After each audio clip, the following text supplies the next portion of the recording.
सांगली जिल्ह्यातल्या वाळवा तालुक्यातील एलूर इथला प्रथमेश गायकवाड त्याच्या सहकाऱ्याबरोबर त्याच्याकडे असलेली बेकायदेशीर गावठी बनावटीची पिस्तूल घेऊन कोल्हापुरातल्या दसरा चौकात येणार असल्याची माहिती स्थानिक गुन्हे अन्वेषण शाखेच्या पथकाला मिळाली होती। या माहितीनुसार पोलीस उपनिरीक्षक जालिंदर जाधव यांच्या पथकानं दसरा चौकातील केएमटी थांबा परिसरात सापळा रचत प्रथमेश गायकवाड आणि त्याचा शिरोली पुलाची इथला साथीदार राम मारुती सावंत या दोघांना ताब्यात घेतला।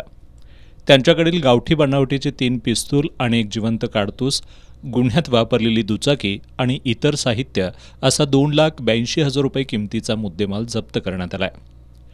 पोलीस चौकशीमध्ये हे दोघे जण दौंड तालुक्यातील यवत इथल्या शुभम मासुळे याला पिस्तूल आणि काडतूस विक्री करणार होते अशी माहिती मिळाली आहे।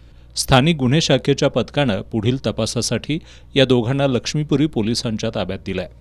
स्थानिक गुन्हे अन्वेषण शाखेचे निरीक्षक रवींद्र कळमकर यांच्या नेतृत्वाखाली पोलीस उपनिरीक्षक जालिंदर जाधव, पोलीस अंमलदार संदीप बेंद्रे, लखन पाटील, संजय पडवळ, विजय इंगळे, विशाल चौगुले, संजय कुंभार, महेश पाटील, महेश खोत, सागर माने, शुभम संगपाळ, रोहित मर्दाणे, सतीश जंगम, अमित सरजे, कृष्णात पिंगळे, हंबीरराव अत्तिग्रे आणि सुशील पाटील यांनी या कारवाईत सहभाग घेतला।